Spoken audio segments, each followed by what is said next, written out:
guys.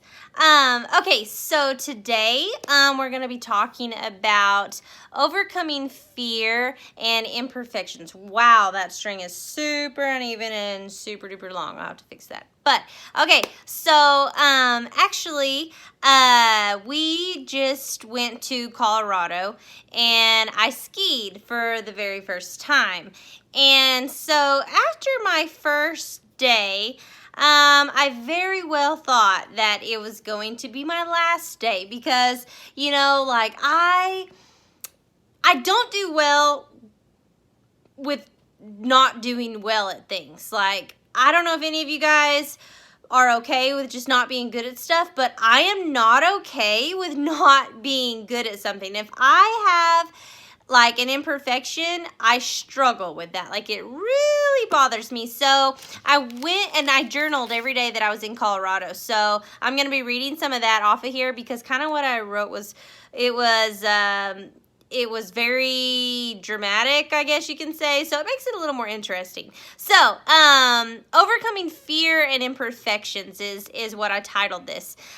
So yesterday was my first day ever to ski, and I very well thought that it was going to be my last. I sucked, period. Like, that's it. I sucked. And, like, end of story. I sucked, and I never wanted to do that again. Or so I thought. I hate not being good at something. I hate not being able to master something. I hate not being the best in my group. But I was super scared, so scared of falling, hurting myself, looking unathletic, looking incapable, falling embarrassingly. I was scared of what people would think. Oh, fear of not being able to stop myself if I get to going too fast. Because, you know, those slopes are like super steep, and I had no idea what I was doing. I had never taken lessons before. I have never skied before in my entire life. I'm not very good at rollerblading, so I had a feeling it was going to be similar, and I was just going to suck.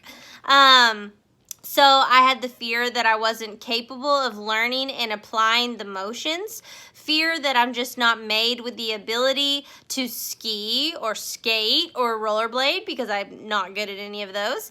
I've never been good at those sports, and it didn't come naturally to me, and that super duper frustrated me that it didn't come naturally to me because I feel like there are so many things, like athletically speaking, that I could try out a couple times and I got it. It's like it just came naturally to me, and I felt like I should have that ability for all sports because if I have it for some, I should have it for all.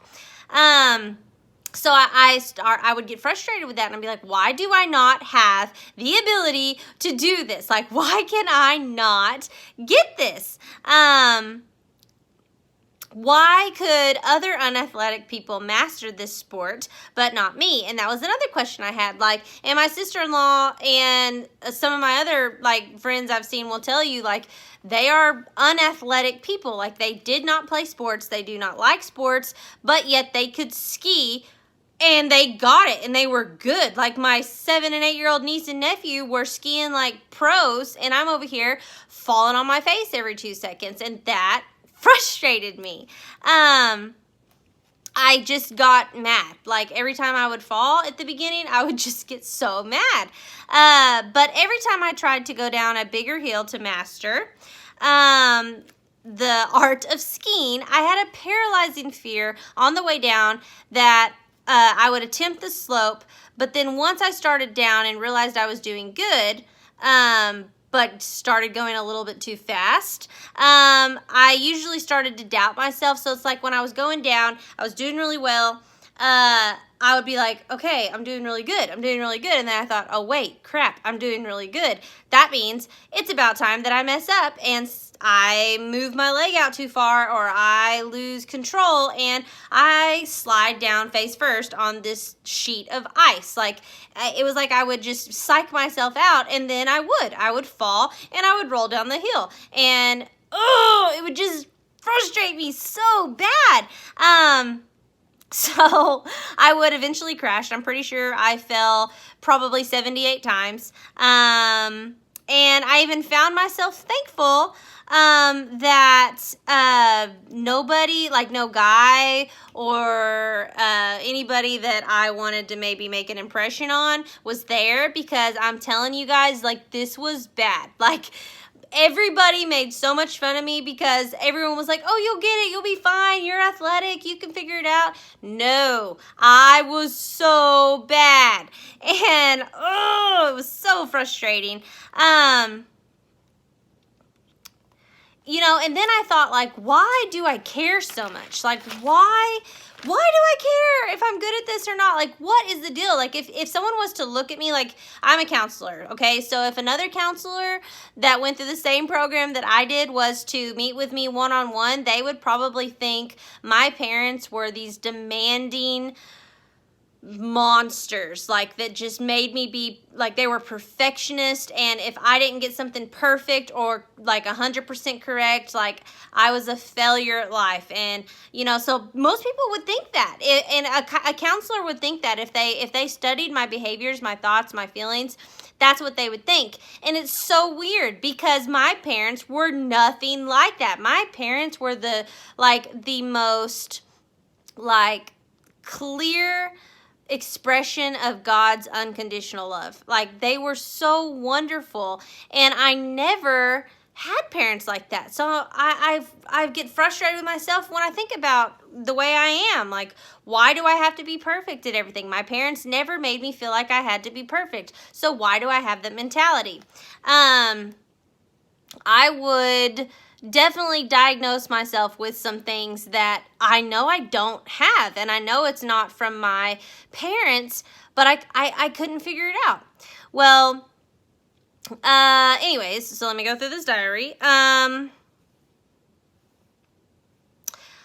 I think, like, the only real reason I can think of is that Satan, obviously, was the one that came in. He found a door, he found an opening, and he skewed my worldview. He skewed my perception of myself, of my abilities, of the way I had to be. Like, obviously my reality was skewed, as in I thought for some reason I had to be perfect to be accepted, or I had to be perfect to gain approval, even though my life was not like that.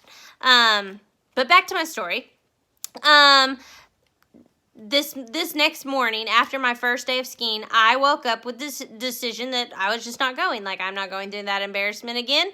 I sucked, and I'm done, and I'm staying in the room, and I'm eating chocolate chip cookie dough, and I'm doing whatever I want, but I am not going skiing again. Well, until about 5 minutes before the rest of my family pulled out of the driveway, I had that decision made, and then there was just something in me that was like, you know what? I want to do it again. Like, I want to do this again. I want to figure this out. And I want to try again. So I'm going. So 5 minutes before they left, I literally just threw on a few things of clothes and I ran out the door. So I started off with a bang, and my muscle memory took over, and it was I was a little nervous, but quickly shook it off and focused doing things I knew worked yesterday, and I avoided doing the things that I did yesterday that I knew didn't work out so well for me. I started to really impress myself, and I did not fall one time for the first few hours we were there. We went on this, it was the Discovery slope, so it was like a green slope, I guess you can say, like one of the more intermediate ones, and on that slope yesterday, I fell all the dadgum time. I couldn't make it down without falling, and this day, like the first 2 hours, I didn't fall one time. I was doing so good, and everybody was like, my nephews, they're cracking me up, but they were like, yay, Ashley, you did so good, you didn't even fall. Or there was a couple times, like, I would do a whole 360 and almost fall, but I would catch myself, and they would yell from the top of the ski lift and be like, oh, you saved yourself, that's so awesome. And I'm like, shut up, like, I don't want anyone paying attention to me, I'm trying to learn over here, you know. And so anyways, I started to think, okay, you know what, now let's go bigger, let's go up another slope, like, I can do this, let's keep going. So I was ready. I was ready to go with my brothers and the other guys and go on the higher slopes, the deep slopes. I was like, bring it on. Like, I got this. I can do it. My athleticism is coming out, so I'm ready. I even got a Colorado beanie. Like, let's do it. My gangster came out of me.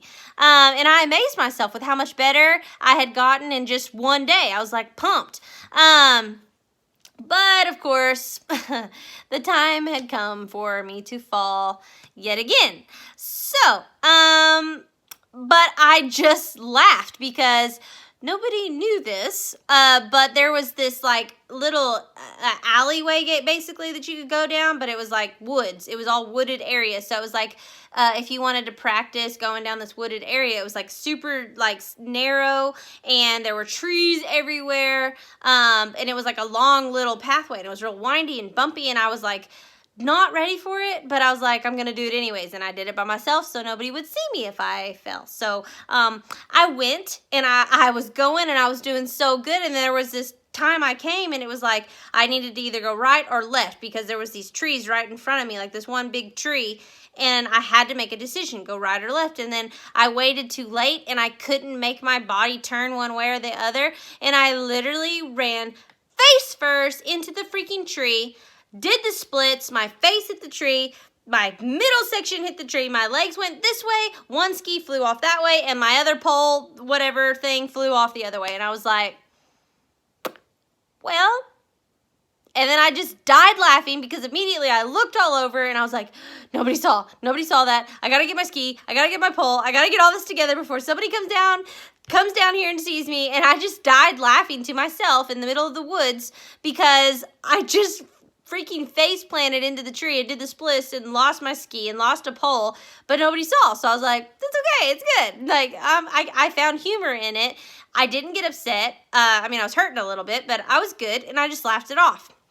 And then I thought, okay, so I fell, but no biggie, no big deal. And then the next time I fell, it wasn't so, unnoticed, I guess you could say, because we were going down this hill. The whole family was going down this hill. It was this big old slope, and there was no edge. Like there was no covering of the edge. Like it was just off the mountain. So you either like hit somebody or you went off the mountain. So of course I'm going down, and my brother was like going 2 miles an hour, and I'm like, Aaron, get out of the way, like I can't stop, what are you doing? And like I just plowed right into him, and we both fell and tumbled and rolled. Then after I get up after that, then I'm going down again, and then my dumb older nephew is just going, like he's literally just sitting in the middle of the whole skiway, and I'm like, what are you doing, Caleb? Get out of the freaking way. Like, why do you guys stand in the middle? So I kind of plow into him, and we roll down the hill, but the whole time I am dying laughing. Like, I can't stop laughing because I can't stop myself. And like, it was so funny. We were just finding so much humor in how bad I was doing. Although it was a blue, it was not green, it was blue. So I went up another level, and I shouldn't have done that because I had not had any lessons, and this was my second day ever to ski. So, you know, I got made fun of several times. My brothers picked on me, my nephews picked on me. My niece even joined in on that because she was doing better than me, and she's 8. So, like, I mean, I still fell super embarrassingly. Everybody laughed. Like, people I didn't even know were laughing at me and having to come help me out of lots of, like, falls that I had found myself in. So I did not master the art of skiing at all. But when I got back to the condo, I realized, you know what? I did win a battle today. I did. I overcame a fear. I improved an imperfection. Did I perfect it? No, but I improved the imperfection. I became more capable of skiing than I was yesterday. I didn't compare myself. I didn't judge myself. I laughed, and I found humor in my mess-ups and my embarrassments and my lack of ability to do something perfectly. And it felt good. It felt like an achievement. I felt proud of myself, and I noticed my small improvements. I became aware of my journey and where I was in my journey as I was yesterday. I didn't get upset because I wasn't at the end of my journey yet, and I just enjoyed the ride. I noticed God's beauty and grace and joy today. So when I was on the ski lift, like, instead of freaking out about how bad I was doing and getting upset and trying to like self-motivate myself by saying like, you can do this, you are athletic, you can ski, you got this, like, instead of figuring all out in my head, that I literally was able to look at the whole landscape and think about how beautiful everything was and just enjoy where I was, who I was with, what I was doing, the calories I was burning, the muscles I was working. Like, I just focused on so many other things. And I don't know, while I was sitting writing this journal, I thought, God is proud of his little warrior today.